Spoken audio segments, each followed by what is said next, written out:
J'aime bien les interviews par mail. D'accord, on envoie les questions avant. Enfin, en vrai, c'est bien aussi, non? Oui, en vrai, c'est bien aussi.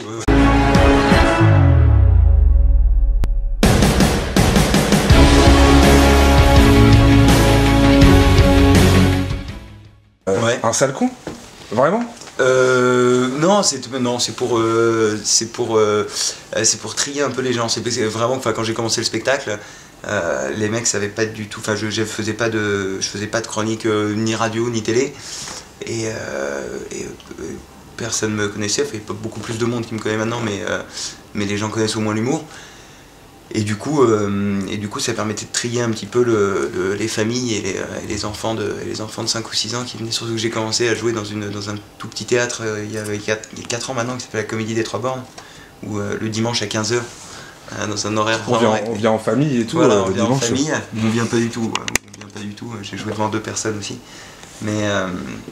Mais du coup, il y avait des familles de temps en temps, et c'est vrai que c'est un spectacle qui est pas du tout adapté aux enfants.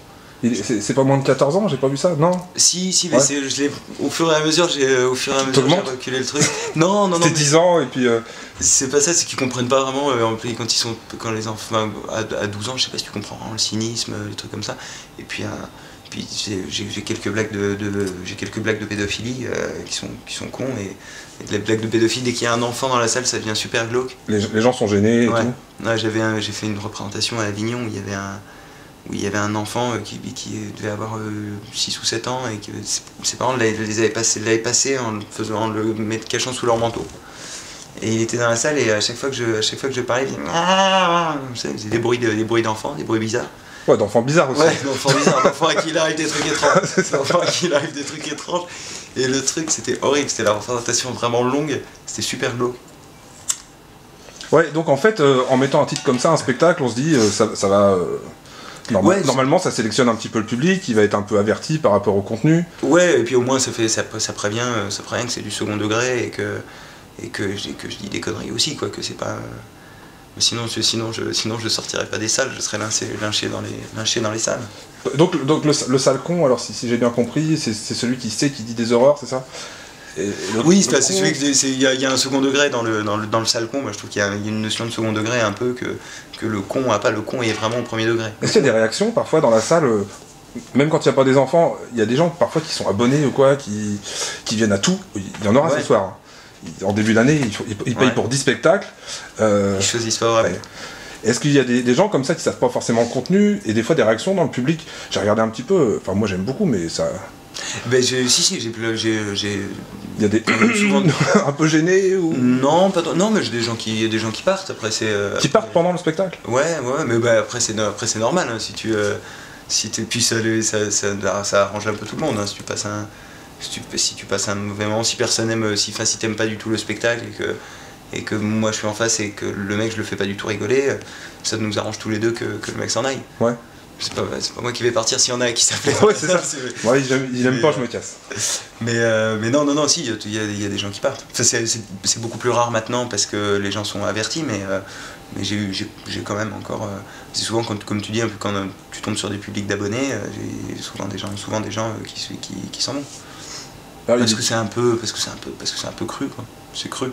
C'est cru? Oui, c'est cru. Il est destiné à qui, le spectacle, alors? Il n'y a pas les enfants? D'abord, vaut mieux pas que les enfants viennent. Hein. Non, faut mieux pas que les enfants viennent. C'est destiné aux gens qui aiment bien les blagues, les blagues crues, puis l'humour un peu. J'aime pas le mot trash, mais l'humour un peu agressif, un peu con aussi, parce qu'il y a des trucs très cons. Moi, j'aime bien les trucs vraiment cons. C'est engagé ou c'est... Il y a un petit peu de social, il y a un petit peu de politique, il y a un peu de tout. C'est le spectacle a 4 ans, donc c'est vrai que je l'ai fait évoluer doucement avec tous les trucs que je pouvais pas garder, mais dans l'ensemble j'ai essayé d'avoir des trucs assez intemporels. Mais j'ai une blague sur Georges Tron, ce que plus personne ne comprend, mais comme je l'aime vraiment beaucoup, je la garde. Je fais un four à chaque fois, mais elle me fait marrer, donc je la garde dans le spectacle. D'accord, je l'aurai pas là. Non, tout à l'heure. Tout à l'heure, je la verrai tout à l'heure. Je vais arriver en retard, alors je ferai du... D'accord, elle est vers la fin. Bon, c'est bon, ça marche. C'est qui les modèles alors? Parce qu'on est toujours inspiré par quelqu'un. je pose pas la question du comment t'étais au lycée, mais en gros maintenant les humoristes, c'est plus assez trash à mon goût. Quand on parle d'un mob Ikea, d'un machin, je vise personne, mais où j'ai eu un enfant, puis on fait plein de blagues sur le biberon, ça va 5 minutes. Ouais. Les mecs qui envoient un peu de caramel, il y en a pas trop. Il y a à l'évêque peut-être. Ouais, à l'évêque, moi j'aime beaucoup. Ferrari. J'aime beaucoup ce qu'il est. Ferrari. C'est différent. Ferrari, je suis un peu. Il fait de l'humour noir, il fait de l'humour noir beaucoup, mais c'est vrai que je trouve que il a tendance à s'excuser souvent de ce qu'il fait. Plus proche de l'évêque. Derrière, moi je suis à l'évêque, moi je suis plus proche de l'évêque de Dupontel quand il faisait du one man. Enfin pas moi, mais mes références sont plus proches de Sergent Burt. Ces trucs-là, ouais. Puis là évidemment des proches. Dieudonné, moi je suis toujours fan de Dieudonné. Puis les Américains aussi, il y a des géniaux. Gisèle Nick, il est génial. Dimitri Martin, il est vraiment super. Louis C.K. il est génial. T'es toujours fan de Dieudonné, tu crois qu'il déconne alors en fait ou... Moi je regarde que ses spectacles, donc c'est ça. Vraiment je regarde que les spectacles, je regarde pas de... Si on se détache du côté, le spectacle est drôle. Ouais, et puis il en fait un par an. Enfin maintenant c'est fini, mais apparemment il arrête, mais moi je regarde que ses spectacles, et ses spectacles sont vraiment fandards. Ils sont vraiment rigolos. Il a des super trouvailles. Et pourquoi les gens font des blagues justement, pourquoi ils font des spectacles sur des trucs banals, des trucs de tous les jours et ils osent plus rien? Parce que ça date pas de Charlie, mais là les gens disent ouais on a peur, on peut plus déconner à cause de Charlie, mais bien avant, c'est devenu... J'ai l'impression que ce que faisaient des proches avant, on peut plus le faire maintenant. Et ouais, est-ce qu'on peut moins se prendre la gueule maintenant sur un spectacle? Moi je pense qu'on peut, moi je pense qu'on peut. Après je pense qu'il y a plein de gens qui ont pas envie de le faire parce que c'est pas ce qui rapporte le plus de thunes, et c'est vrai que les gens font des spectacles familiaux, des spectacles destinés aux adolescents parce qu'ils y vont en bande de potes ou alors avec leurs parents ou carrément des enfants, ou madame je te fais des spectacles pour des enfants de 13 ans, 12 ans, Norman pour des enfants de 8 ans qui vont du coup avec leurs parents dans les trucs, du coup tu payes 3 places et ça ramène plus de thunes, donc forcément c'est plus avantageux de faire un truc lisse et grand public que de faire... Ah ouais, c'est pas parce qu'ils ont peur ou peut-être ils savent pas le faire aussi. Je sais pas, moi je sais pas du tout. Moi je dis pas qu'il y a madame qui sait pas le faire, je veux dire c'est pas lui en particulier, mais on voit plus... à part à l'évêque, à part toi, j'ai l'impression que les gens ils en voient plus rien. Non, mais après je sais pas. Ils arrivent sur scène, j'ai eu un bébé, et puis voilà, on rigole sur les biberons et machin. Je dis pas ça pour Jamel, hein, mais il y a des choses qu'on... non mais c'est vrai, je suis d'accord avec toi. Le mec il va te faire dire du mal. Dis du mal de Jamel Debbouze. Je suis d'accord avec toi, mais après je sais pas ce qu'il est motivé. Pourquoi ils le font pas? Je le connais même pas. Alors, pourquoi ils le font pas, on s'en fout, et toi pourquoi tu le fais alors? Moi je sais pas faire autre chose, hein. Moi je sais pas faire des blagues familiales. Déjà j'ai pas d'enfant et je sais pas faire des blagues sur les bébés, sur les iPhones, sur les GPS, je sais pas du tout faire ça, ou sur les couples. J'arrive pas du tout à faire ça. Moi c'est ce qui me fait marrer vraiment, c'est les pédophiles. C'est la pédophilie, la mort, le génocide, tout ce que tu veux, mais j'aime bien le malaise de prendre des sujets graves, et je trouve ça plus facile, moi je trouve ça plus facile de faire rire en étant méchant qu'en étant gentil. Après je sais pas, peut-être qu'ils ont juste pas envie, peut-être que c'est parce que ça rapporte plus de pognon, peut-être, j'en sais rien. Peut-être qu'il en faut.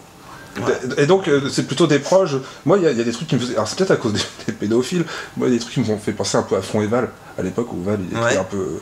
À l'époque à l'époque il avait une face. Ouais c'est ça. Du coup Font il a un peu déconné à parler de pédophiles. Ouais, il a pas fait qu'en parler, c'est le problème, mais non c'était super marrant, Ouais, après Val a complètement switché, il est devenu vieux, il est devenu de droite, il commence à dire qu'Edward Snowden est un terroriste, il a switché, il est au bout du rouleau. Et toi, est-ce qu'il y a des...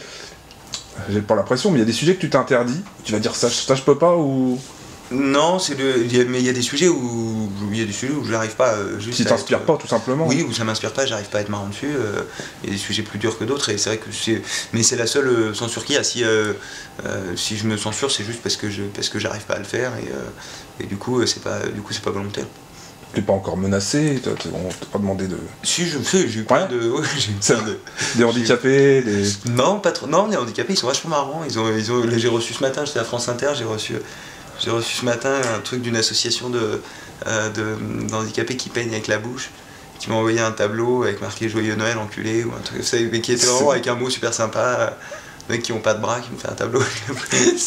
C'était vraiment super sympa, le mot était marrant comme tout. Il était écrit avec la bouche en plus. Je crois que le plus méprisant, c'est de pas en rire, enfin c'est pas de rire... Ouais, non, le plus méprisant, c'est de détourner le regard et de faire comme s'ils n'existaient pas. Mais, enfin, à mon avis, c'est ça. J'ai trouvé, en regardant des bouts sur internet, je me suis dit, bah en fait, il est plus trash que Team Seat et il a eu moins d'emmerdes que... Mais je suis vachement moins... après, moi, je fais pas de... Moi, je choisis aussi de pas faire de... Je vais pas dans les talk shows, dans les trucs comme ça, j'aime pas ça, je te disais, j'aime pas trop raconter ma vie, parler de ceci, de cela, et du coup j'ai un public qui s'intéresse volontairement à ce que je fais, et qui fait la démarche d'aller chercher les trucs. Là sur France 2, je suis passé à minuit 20, donc c'est surtout du podcast, c'est des gens qui vont chercher ce que je fais sur France 2. Ouais, voilà, il n'y avait plus personne, de toute façon à minuit 20, il n'y a plus personne sur France 2, les gens sont morts, hein, c'est les gens qui sont morts devant Michel Drucker et dont le corps n'a pas encore été retrouvé. C'est ça. Et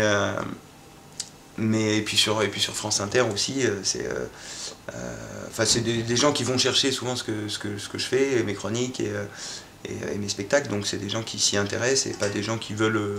Enfin, je veux pas leur imposer comme ça. Enfin, il y a de la visu, hein. J'ai regardé un peu les vidéos, c'est vachement... Enfin, c'est visuel. Ouais, non, mais je veux dire, il n'y a pas 4 vues, quoi. C'est... Tu mets Pierre-Emmanuel Barré sur YouTube, il y a... En fait, il n'y a pas tant de vidéos que ça, finalement. Il y a celle de France Inter et puis des interviews, mais il y a 50, 100 000 vues. Enfin, c'est... Ouais, j'ai pas vu. Moi, j'ai pas de... Enfin, j'ai une chaîne YouTube de... J'ai pas d'ordi. Non, mais j'ai une chaîne YouTube, mais je mets...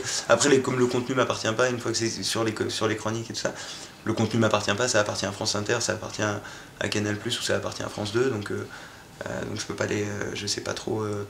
Bon, moi, j'ai vu un truc ce matin, dans une émission culturelle Télématin. Ouais. Et c'était la journée de la gentillesse aujourd'hui. Ouais. Comment tu vas faire ce soir? Ah mais je savais pas, du coup c'est un peu mal barré. Ça va le faire. Peut-être ce soir je reporterai à demain. C'est ça. Je reporte la journée de la gentillesse à demain. Et les gens vont sortir, c'est un sale con. C'est ça? Bah écoute, j'espère, c'est-à-dire que ça aura marché. D'accord. Bien, merci beaucoup. Bah merci à toi. Ah, une dernière question, tu fais toujours la fête avec mamie le 8 mai ou... Bien sûr, ouais. Évidemment, tous les 8 mai. D'accord, merci beaucoup. Tous les 8 mai, on la sort du cercueil, on s'éclate. D'accord.